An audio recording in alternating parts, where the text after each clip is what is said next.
Policy और लक्ष्य दोनों में अनिश्चितता है। सेक्रेटरी साहब कहते हैं कि भैया अगर ये हमने कर दिया पंजाब हरियाणा के लिए तो सारे देश में लोग कहेंगे हमें भी 17,500 दे दो। इसमें दो राय नहीं है कि climate change is already knocking on our doors. ठीक है, अमेरिका के प्रेसिडेंट तो कहते हैं this is the biggest hoax of the century. Politics तो पॉलिटिक्स है हर एक के लिए, उनको वोट चाहिए। तो वोट लेने के लिए ये जो रेवड़ी कल्चर है ये और प्रमोट हो रही है। अन्नदाता को ऊर्जा दाता भी बना सकते हैं आप।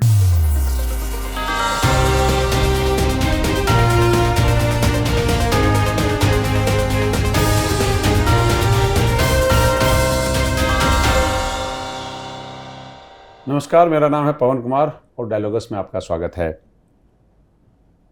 मॉनसून इस देश में लगभग उत्तर भारत में अपनी दस्तक दे चुका है और मॉनसून ऐसा है जिसमें फुहारे हैं, जिसमें फसल की ज़रूरत पड़ती है, जिसमें फसल में हरियाली की ज़रूरत पड़ती है। मॉनसून पिछले कई सालों से अच्छा है। 2014 के बाद इस देश में मॉनसून की हालत बहुत बेहतर है। बातें करने के लिए, मुलाकातें करने के लिए मॉनसून से और बेहतर कोई और ना वजह हो सकती है ना जगह हो सकती है। दिल्ली में फुहारें चल रही हैं, मॉनसून पर बातचीत होगी तो कृषि पर बातचीत होगी, और जब कृषि पर बातचीत होगी तो इकोनॉमी पर बातचीत होगी। इस देश में जब कृषि पर बातचीत होगी और मॉनसून पर बातचीत होगी तो हमें एक अर्थशास्त्री को याद करना पड़ेगा। हमारे साथ आज अशोक गुलाटी साहब हैं जो कृषि के जानकार हैं। ज़्यादा इनकी परिचय की ज़रूरत नहीं है, इस देश के टॉप अर्थशास्त्रियों में इनका नाम आता है।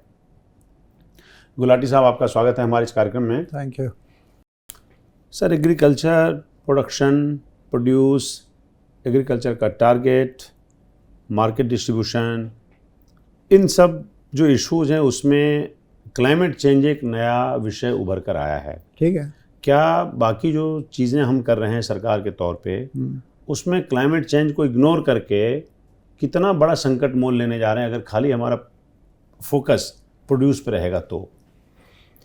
इसमें दो राय नहीं है कि climate change is already knocking on our doors. ठीक है, अमेरिका के प्रेसिडेंट तो कहते हैं this is the biggest hoax of the century, लेकिन यूरोप और दूसरे देश और हम तो विटनेस कर रहे हैं। वो डायरेक्ट भगवान की पैदाइश हैं तो वो कुछ भी बोल सकते हैं। खैर वो मैं नहीं कह सकता, लेकिन मेन चीज़ है हमें यहाँ लगता है frequency and intensity of droughts और हैवी रेन्स एकदम बरसती है तो ऐसे बरसती है कि तोड़ देती है, नहीं आती तो बिल्कुल गायब हो जाती है, और हीट वेव आ जाती है। तो इंटेंसिटी और frequency of extreme weather events is increasing. ये तो स्टैटिस्टिकली प्रूव किया जा सकता है। ठीक है, अब उसका असर फूड सिक्योरिटी पे भी हो सकता है, दूसरी चीज़ों पे भी हो सकता है, और उसके लिए इन्वेस्टमेंट चाहिए, उसके लिए नई टेक्नोलॉजीज चाहिए, and you have to save. अभी R&D रिसर्च चाहिए to create heat resistant varieties of wheat. अब वो लगा रहे हैं, कर रहे हैं ICAR वाले। अब वो कह रहे हैं कि 60% एरिया, 70% एरिया वीट का ऐसा है जो हीट रेसिस्टेंट वेराइटीज़ हैं कि अगर स्पाइक आएगी भी तो बहुत कम असर होगा। नहीं तो 1 डिग्री सेंटीग्रेड टेम्परेचर ऊपर जाने से वीट की 5% प्रोडक्टिविटी कम हो जाती है। इस प्लैंक पे प्रीवियस सरकारें और इस सरकार में कोई फ़र्क नहीं है। देखिए, पॉलिटिक्स तो पॉलिटिक्स है हर एक के लिए, उनको वोट चाहिए। तो वोट लेने के लिए ये जो रेवड़ी कल्चर है ये और प्रमोट हो रही है।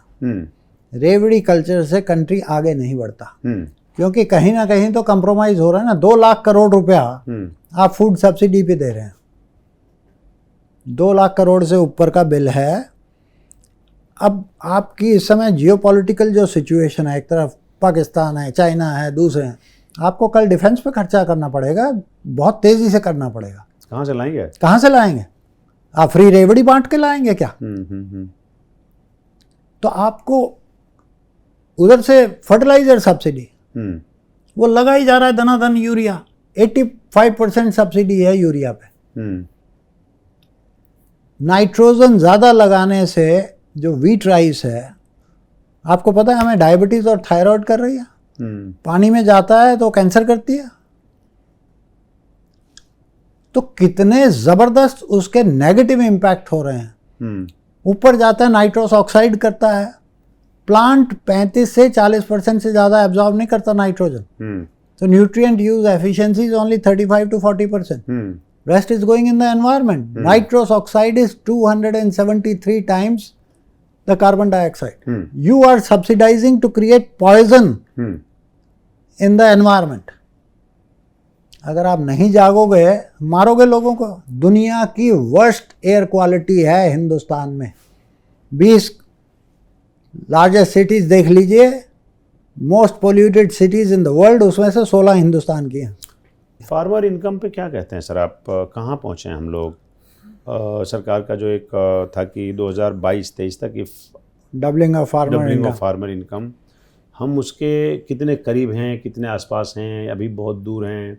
देखिए ये 2016 न्यूमेरिकली इवन अदरवाइज 2016 में ये मोदी जी ने एक नारा दिया था। उन्होंने नारा क्या दिया था? उन्होंने कहा था दिस इज़ माय ड्रीम, कि मैं 22-23 तक फार्मर्स की इनकम को डबल करना चाहता हूँ, क्योंकि 2014-15, 15-16 में ड्राउट हुआ था। तो हमने उस समय लिखा कि भाई ये जो आप बात कर रहे हो डबलिंग फार्मर इनकम, ये नॉमिनल इनकम की बात कर रहे हो या रियल इनकम की बात कर रहे हो? तो उन्होंने एक कमेटी बिठा दी अशोक दलवाई के अंदर, दलवाई साहब के। हाँ, उन्होंने कई वॉल्यूम्स में रिपोर्ट लिख दी। 2 साल लग गए वो रिपोर्ट लिखने में, और उन्होंने कहा कि इसके अचीव करने के लिए एग्रीकल्चर ग्रोथ होनी चाहिए 10.4% पर एनम। ठीक है, annual agriculture growth 10.4% per annum से बढ़नी चाहिए। मैंने अभी आपको बताया था कि मोदी पीरियड की जो एग्रीकल्चर की जीडीपी ग्रोथ रेट है वो 4% है जी। तो 40% अचीवमेंट आप लेके चलिए। ऊपर से पीएम किसान को कुछ डाल लीजिए जो दिया डायरेक्ट इनकम सपोर्ट, 45 हद जो होगा 50% अचीवमेंट हुई है। ठीक है, तो एक ड्रीम अच्छा था लेकिन स्ट्रैटेजी नहीं बन पाई उसकी ढंग से। ठीक है, स्ट्रैटेजी हम आसपास भी नहीं है भाई, 50% पे है उसके जो टारगेट था। ठीक है, तो उसके लिए out of the box thinking चाहिए। अब एक मैं आइडिया दे देता हूं आपको जी। अन्नदाता को ऊर्जा दाता भी बना सकते हैं आप। ठीक है, आपने टारगेट रखा मैं रिन्यूएबल्स का जो 500 मेगावाट बाय 2030 करना है मुझे। उसमें सबसे ज़्यादा चंक जो है सोलर लगाएंगे, ऑलमोस्ट 300 मेगावाट का। अब आप एक तरफ लगा रहे हैं सोलर पार्क्स, जो बड़े बड़े इन्वेस्टर्स अदानीज, महिंद्राज, अदर्स लगा रहे हैं, वो वेस्टलैंड पे लगा रहे हैं, सो कॉल्ड वेस्टलैंड। इस देश में कुछ वेस्टलैंड नहीं बचनी, कुछ ना कुछ नीचे से निकल ही आना। लेकिन वो क्या है, वो 3 फुट पे लगता है और उस पर और कुछ नहीं हो सकता। वो लैंड 25 साल 30 साल के लिए और कुछ हो ही नहीं सकता उस पर। सबसे ज़्यादा लैंड किसके पास है इस देश में?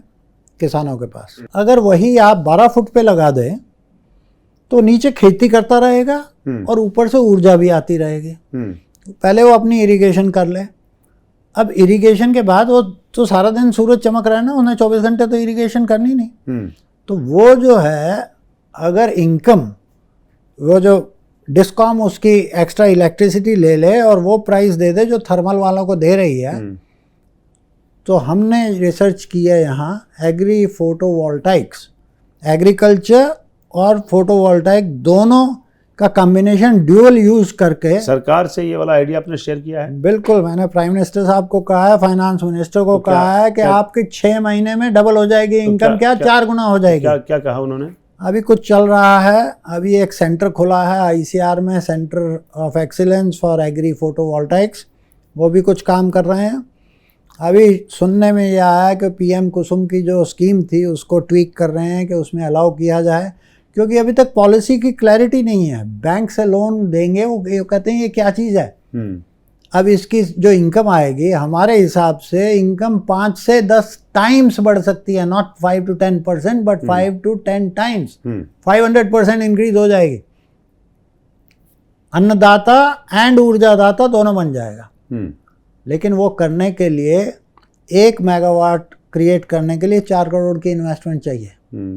कौन देगा फार्मर को? वो तो 3 लाख 5 लाख पे उसको क्रॉप लोन मिलता है। अब वो बैंक देगा, नहीं तो कोई इन्वेस्टर दूसरा आएगा। बैंक सर इस देश में कहाँ किसानों पर भरोसा करती है? नहीं, क्योंकि पॉलिटिक्स बीच में आती है। ट्रैक्टर 95% ट्रैक्टर लोन पे हैं। चल रहा है कि नहीं काम?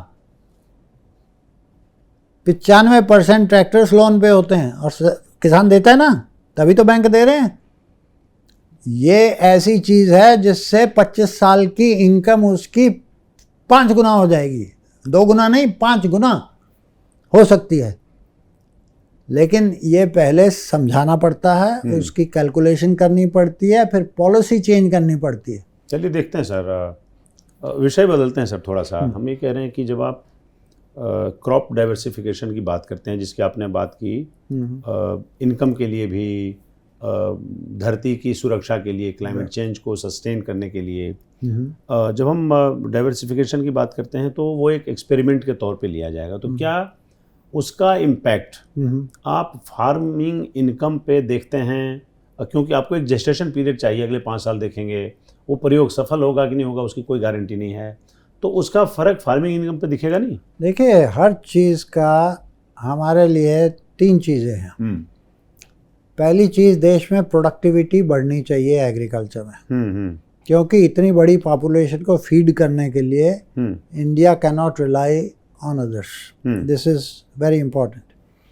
नंबर 2, फार्मर की इनकम बढ़नी चाहिए, पेजेंट की, तभी वो चेंज करेगा, कुछ अडॉप्ट करेगा।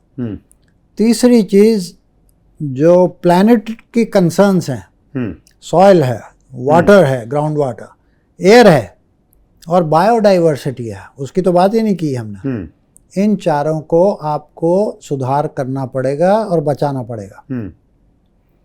तो प्रोडक्टिविटी, पेजेंट्स प्रॉफिट्स और प्लैनेट्स कंसर्न्स, ये तीनों को ऑप्टिमाइज करना पड़ेगा।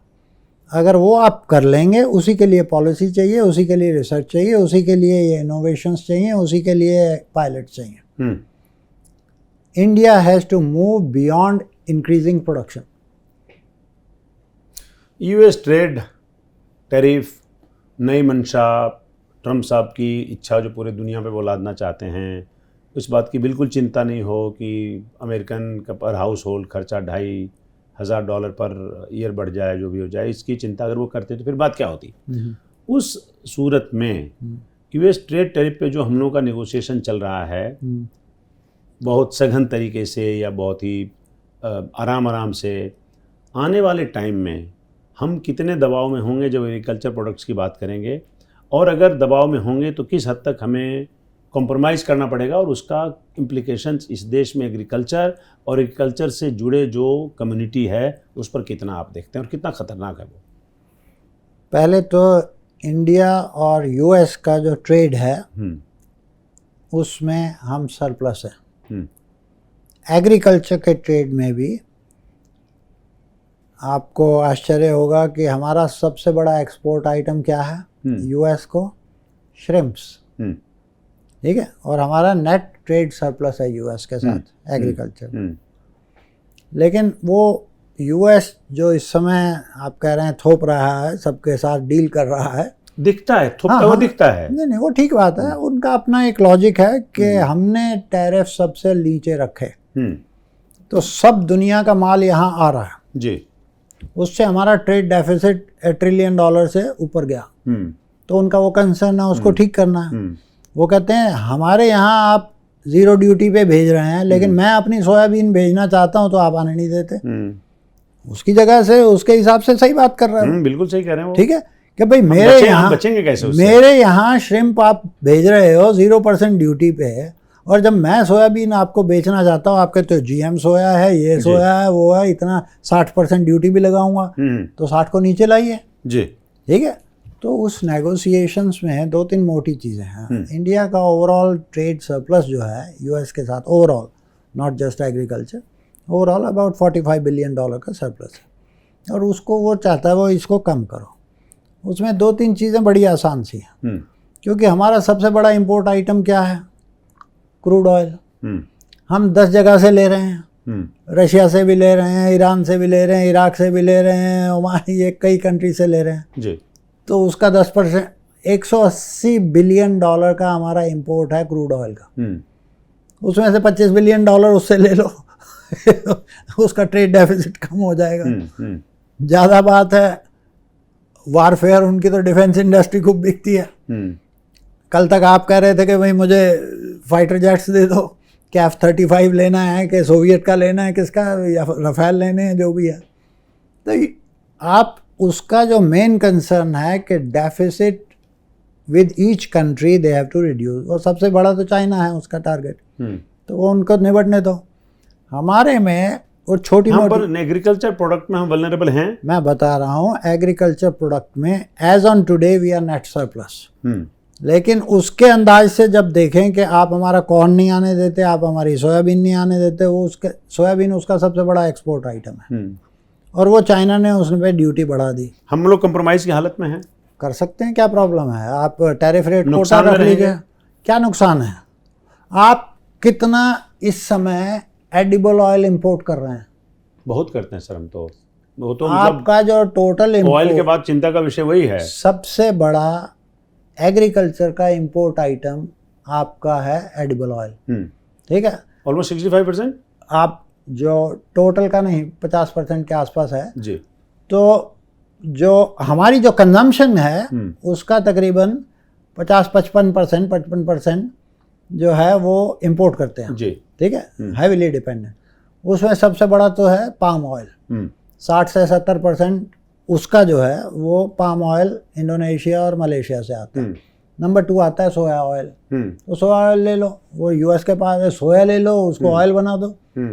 कॉर्न है, आप यहाँ एथेनॉल बना रहे हैं, आप राइस डाल रहे हैं एथेनॉल में, उसका कॉर्न ले लो एथेनॉल में डाल दो। तो मुझे आसान, जो आपकी बात जो सुन रहे हैं गुलाटी साहब, वो बड़ा आसान लगता है, पर जब इतने बड़े बड़े विद्वान वाणिज्य भवन में बैठे हैं तो फिर इतना इसको क्यों कॉम्प्लिकेट करते हैं? उससे ज़्यादा कॉम्प्लिकेट करके अखबारों में बातें छपती है, उससे ज़्यादा मैसेज जनता में जा रहा है कि सरकार आपको बचाने में लगी, अमेरिका तो बिल्कुल आपको दबाना चाहता है। ये अगर इतना आसान है तो हमें करने में क्या दिक्कत है? मुझे आप बताइए, आप एडिबल ऑयल इंपोर्ट क्यों नहीं बंद कर देते फिर? अगर इतनी डिपेंडेंस है, आप कहते हैं हम किसी पे डिपेंडेंट नहीं होने चाहते, तो क्रूड ऑयल 88% डिपेंडेंस है आपकी। हम लोग जब जो ऑयल इंपोर्ट करते हैं उसके बाद जो सबसे खतरनाक स्थिति में हमें वो एडिबल ऑयल की, एडिबल ऑयल के बारे में इस देश में कोई बात नहीं करता। सबको लगता है कि एडिबल ऑयल का इस्तेमाल केवल हम लोग खाने के लिए करते हैं, उनको नहीं पता कि दसियों चीज़ें हम बनाते हैं। पाम ऑयल का इस्तेमाल आप मान लीजिए डिटर्जेंट में करते हैं, दूसरी और चीज़ों में करते हैं, और कोई और केमिकल्स बनाने में करते हैं, उस पर कोई बात नहीं करता। पर वो एक एरिया है जो चिंता का एरिया है। आज से नहीं, 20 साल से है जी। क्या कर लिया आपने? आपकी डिपेंडेंस बढ़ रही है, कम नहीं हो रही? जी। क्यों? पर हम जो अभी नॉर्थ ईस्ट में प्रयोग कर रहे हैं पाम ऑयल को बढ़ावा देने के लिए, बहुत ज़्यादा सक्सेस की राह पे वो चलता हुआ दिख नहीं रहा है। देखिए, उसमें 2 चीज़ें बड़ी क्रिटिकल है। 10 साल पहले मैंने रिपोर्ट बना के दी थी सरकार को जी, जो अब उखाड़ी गई है और देख रहे हैं उसको। 10,000 करोड़ का प्लान बना के दिया था गवर्नमेंट को कि 5 साल के लिए ये करिए जी। हमारे देश में एज ऑन टुडे 2.5 से 3 मिलियन हेक्टेयर ऐसा है जिस पे पाम ऑयल हो सकता है, ठीक है। अब पाम ऑयल 2 मॉडल हैं, एक है छोटे किसान का, अब वो 6 साल लगेंगे उसकी मैच्योरिटी आने में। वो कहता है मैं 6 साल क्या खाऊंगा, मुझे तो चावल हर चौथे महीने में मिल जाता है, कुछ तो खा लूँगा।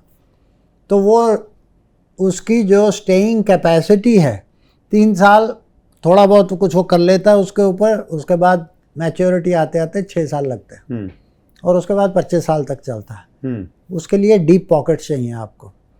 तो जो इंडोनेशिया में कॉरपोरेट्स प्लांटेशन क्रॉप डिक्लेयर कर दिया, क्यों नहीं करते? यही तो कहानी है ना पॉलिटिकल इकोनॉमी की। आप जो टी प्लांटेशंस हैं किसकी हैं? कॉरपोरेट्स की।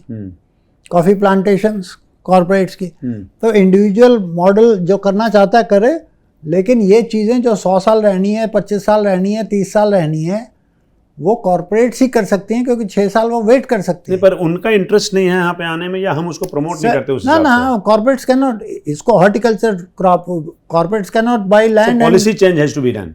अब जैसे ही आपने टच किया कि corporates can buy land and have plantation, तो एकदम अपोजिशन शुरू हुआ, देखो जी गरीब से लैंड ले ली और बेच दिया सब कुछ। सरकार से ज्यादा विपक्ष को जिम्मेदार मानना चाहिए। तो this is what we are doing. Oil seeds पे क्या पोजीशन है सर हमारे देश की, ये बताइएगा। देखिए, जितना ऑयल हम इंपोर्ट कर रहे हैं उतना ऑयल अगर हमें ऑयल सीड से निकालना है तो 50 मिलियन हेक्टेयर और एडिशनल एरिया चाहिए जो ऑयल सीड के अंडर हो। कहाँ से लाएंगे? है ही नहीं। सिर्फ पाम ऑयल एक ऐसा प्लांट है जो 1 हेक्टेयर में 4 टन ऑयल दे सकता। आप सरसों ले लीजिए, ग्राउंडनट ले लीजिए, दूसरे ले लीजिए, 400 किलोग्राम से ज़्यादा नहीं मिलता।